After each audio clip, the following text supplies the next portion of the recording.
do. Oh, honey, lay on my shoes, don't you step on my boots with you. You can do anything, lay on my boots with you. You can do anything, lay on my boots with you. Well, you can do anything, lay on my boots with you.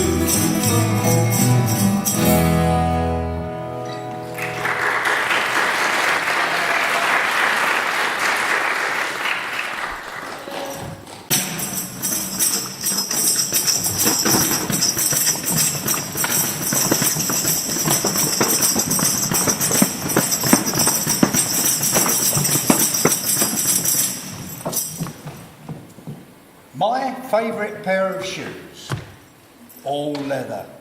A nice all leather pair of shoes. Now for years I used to work for a firm called Trickers, which were made in Northampton, but I'm ashamed. Well, the thing is, you see, we don't do them anymore. Well, because you're talking £250 plus repair, and you don't get that sort of money here nowadays. But they were lovely shoes. They were known as the Rolls Royce of shoes.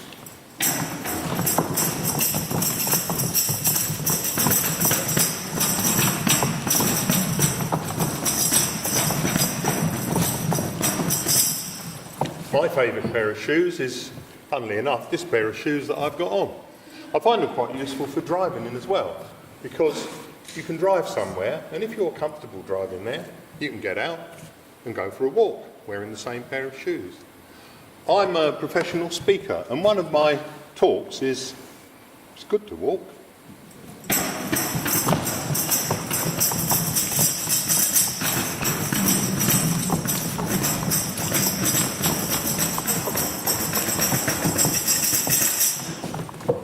I'm interested in shoes, not necessarily for me to wear, but as object. I've yet to find the ultimate shoe.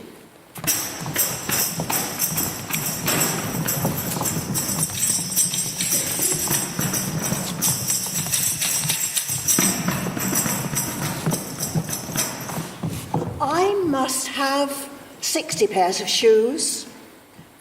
I've never counted them. I simply had to have these. They're actually very comfortable. I promise you, they are very, very comfortable. I've worn them masses all over the place, and they are extraordinarily comfortable. Now these are sensible.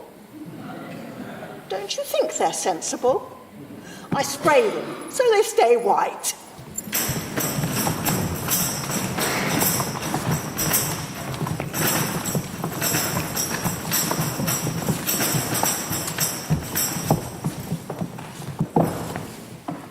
I'm wearing shoes that I found. The shoes that I found today. I found them in a bin in Eastbourne Station. And I thought, Lord, they're better shoes there. So I picked them out of the bin in Eastbourne Station, tried them on, and they fit me. Those are the shoes that I'm wearing at this very moment. The shoes I found in the bin, yeah? They're not very good shoes. That's why someone threw them away.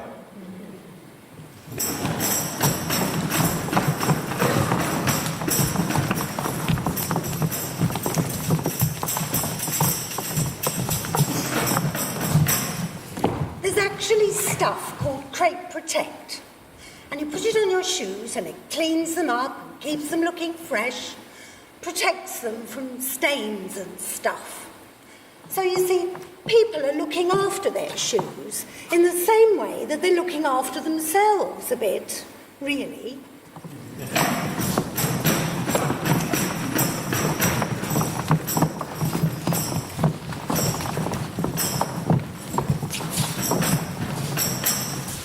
I'm wearing these shoes today, not because I want to tell a story about myself, but because they remind me of somebody. They're my beach walking shoes, and they remind me of a girl I knew at college called Claire.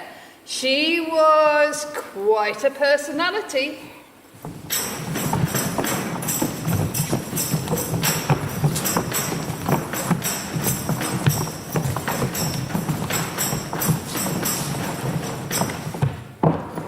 I love laces. I like them so I can tie them really tight, so my feet feel safe in my shoes.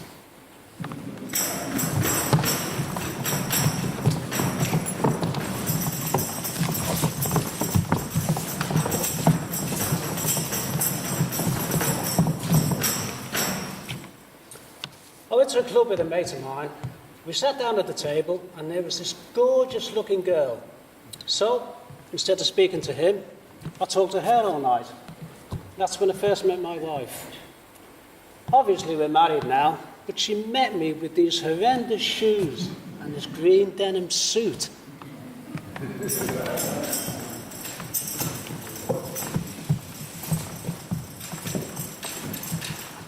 It was the first time I'd ever done a red carpet event or anything like that. I just remember going to the Vivian Westwood store on Dover Street, I think, in London, just off Regent Street. Literally just moments from where I used to live.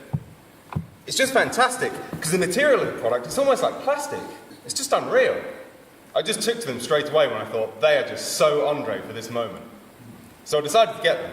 I purchased them, and it's one of the best purchases I've actually made. I got so many mixed reviews. Oh, what are those monstrosities you got on your feet? And other people are like, they're fantastic. I had a very good night. Free champagne, free canapes, etc., etc. I even met Lenny Kravitz that night. My shoes are very comfortable. Just right for walking my dog, and he loves it. And he's never demurs, and he'll go walking at any time.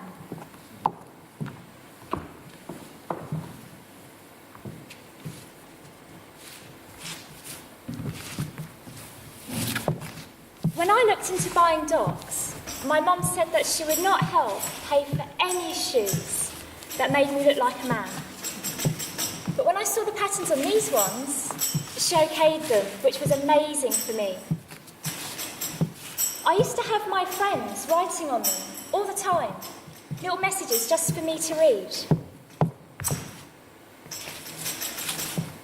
I never had the belief that I could be strong before. And without the shoes on, I think, well, I'm not being held up by anything.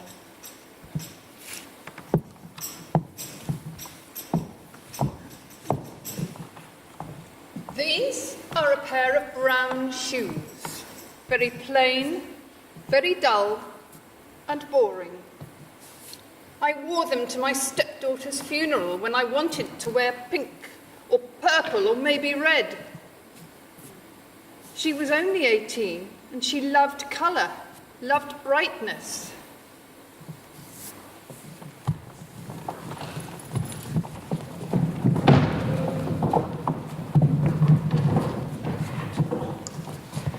These shoes have been in front of Lord Chief Justice Widgery in the Court of Appeal, Criminal Division. An inmate called Hart on appeal. He was turned down. Mind you, he shot a bank teller and he was facing life. I think it was a minimum of 30. And he was appealing against his sentence. He thought it was too severe. I wear them with this suit now. It's the only time they ever come out. Weddings and funerals and such like.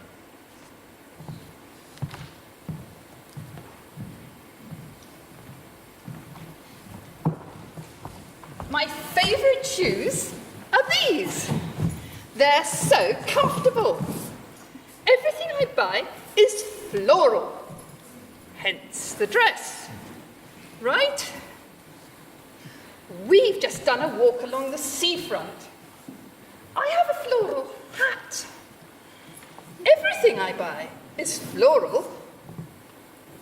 The judges are coming on Monday for East Sussex in Bloom. I should be there in these shoes and another, a different, floral dress. I love my life exactly as it is.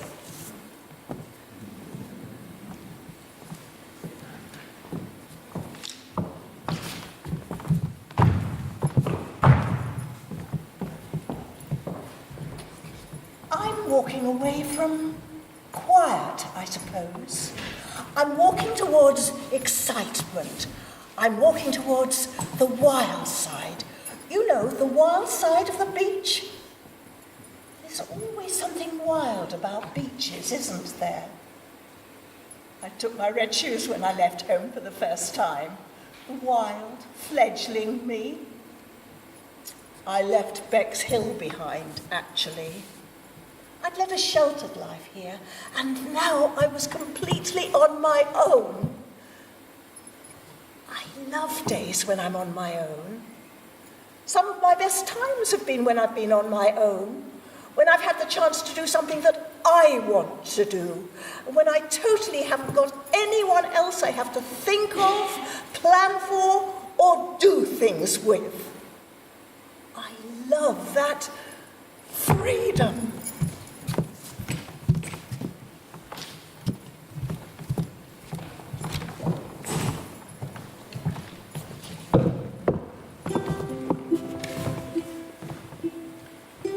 I was an art teacher, yeah.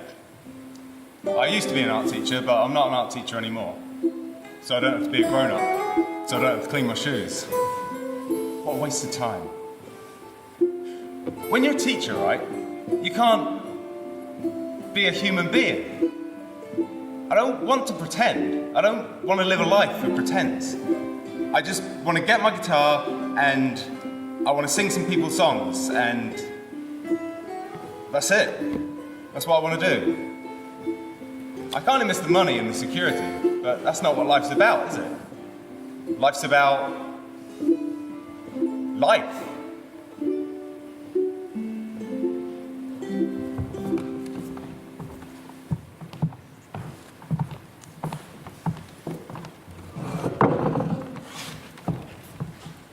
I remember the last night in Fez before my friend and I flew from Casablanca.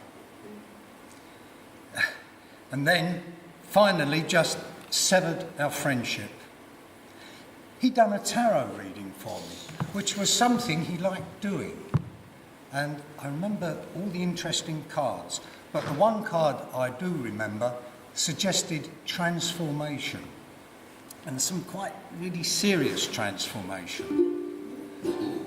Oddly enough, my friend's tarot reading had some truth in it, because, well, since the accident, something has shifted in me. Something shifted, and I no longer find things important that used to be important. It also reminded me of my mortality. And I think we are, as society, to a large extent, we tend to ignore that and continually distract ourselves. Well, I'm much less into distraction these days. I'm just enjoying the sight, here now, of this wonderful young woman wandering down the road.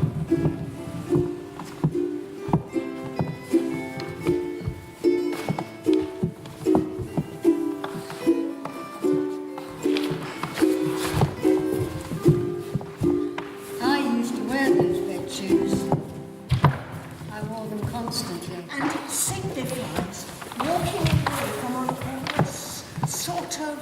almost suffocating sense of my family, which was good, kind, hard-working, and stay on the path. To a wildness over which I felt I had no control. I put on the red shoes and I danced. In the fairy story, that's the point of the red shoes. They're toxic because she puts them on and she can't take them off. She's addicted. She's reaching for something which is not grounded.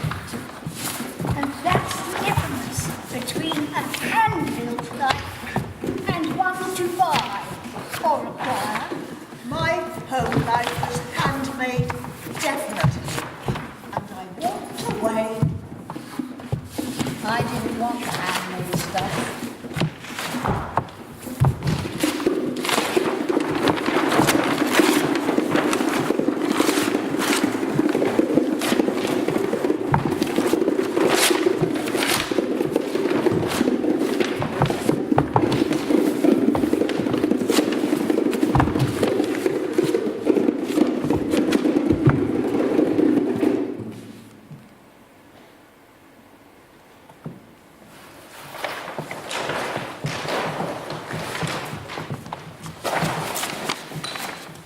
put my hand into my pocket, got a couple of dollars out, and I gave it to him. And then I just said, oh, I've got to go now, my wife will be waiting for me. I really loved Samoans. The friendliness, it was wonderful. But, you see, culturally, I'm a Londoner. I'm a Westerner who's grown up with all the danger stories. Yeah, here I was, in a totally different environment, in Eden, and I wasn't enjoying it as I should. I felt tightened, constrained. I just had this desperate urge to get away, to get back to what I know.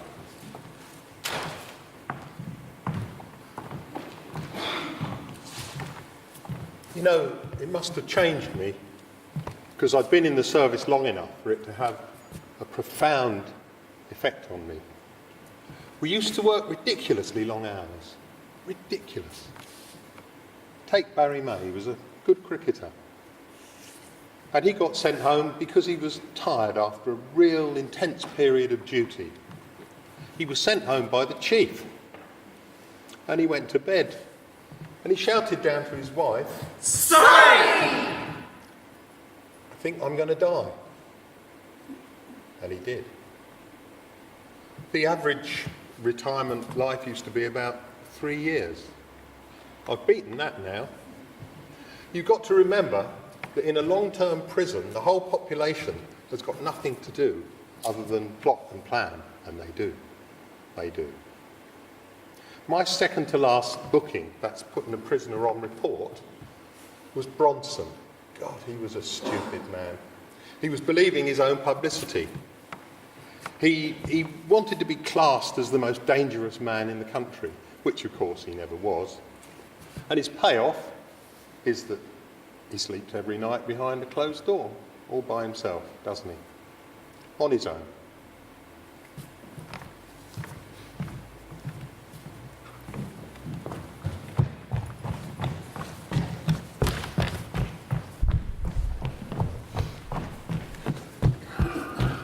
In a long enough race, you can run out of all your energy supplies. And there'll be no sugar left in your body, no glycogen, no nothing. So it's going to feel like you've just woken up. You haven't eaten in days and you're running for some reason. That's pretty much how it feels. And you've still maybe got 10 miles left to go, so... At that point, you need really strong motivation to continue. You need some unearthly reason to keep going out there. Because no one would. No one's chasing you. You're not running from danger. You're running towards something. Like when you hear really great distance runners. They talk about running for something. They never talk about running away from something.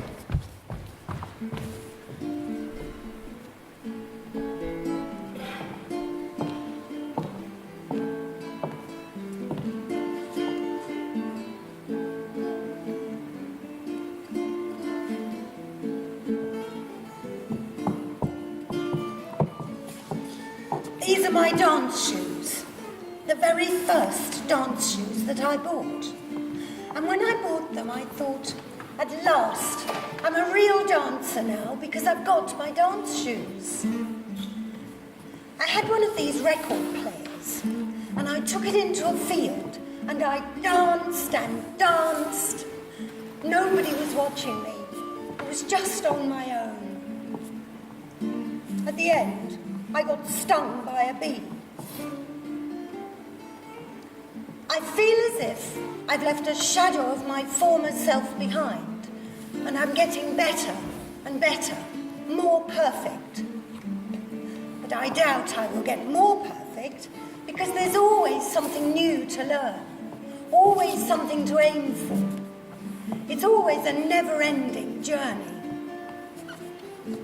The music is part of it. It just goes into me.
I see your shoes now in a box by the door. Your shoes of shining like leather. No more will they trip the fast quick step or glide across the floor. And they dance through the shadows with bangs and bells. The mud and the dead as one, and they dance for their pals. Mademoiselle, wearing boots that were made for war, wearing boots that were made for war.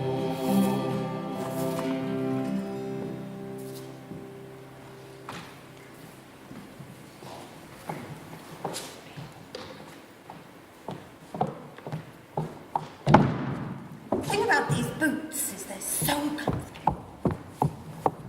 They're comfortable and they feel like a good coat. So friendly. Actually, they're actually very protective as well, because they give you the sense of power and authority. You know. Don't mess with me, honey.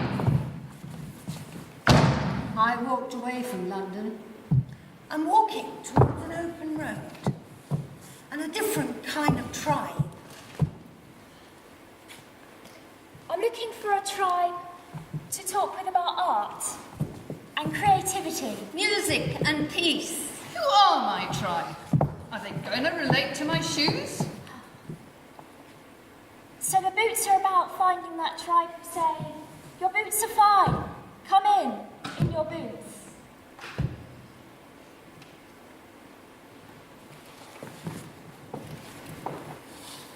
When I was 17, I met my husband-to-be, and he wanted to take me someone special. So I went and I bought this dress and shoes. He did compliment me, but not on the shoes, on the dress, which didn't matter, because the dress was pretty. And when he complimented me, I felt so pleased with myself and so glad that I had the outfit.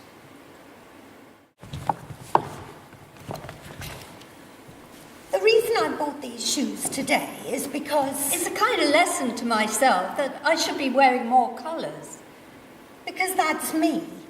And that was Charlotte, my stepdaughter, as well. And maybe not to conform to what should be or, what other people expect of you. She wouldn't have minded. She probably would have preferred me to have worn the other shoes rather than these ones.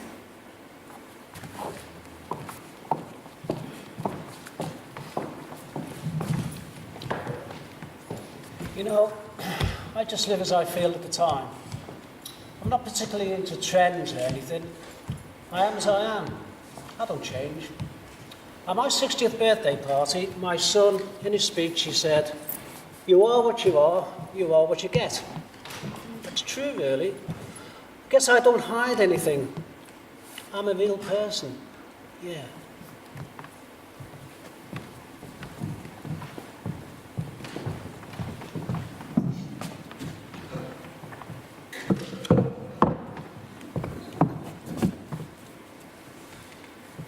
These shoes? I bought in Sports Direct from 1999, 2 years ago. The purpose of the journey is to be enlightened. Because we all walk through this world too busy to stop and actually live. We're all too busy working. So I stopped working and I started to live. I'm a solo traveller. I pick up no one. My life is my practice. Life is mirrored, isn't it? Sort of an illusion, really. Don't get me started on that stuff. Everywhere is the best. Here, there, everywhere. It's how you perceive it. Hopefully one day we'll all be one, you know? Inshallah. Some of the phrases absolutely popped into me when we were interviewing the people. Like, looking for a true response. Which goes with trying to connect, doesn't it? Because you can't connect unless you have a true response.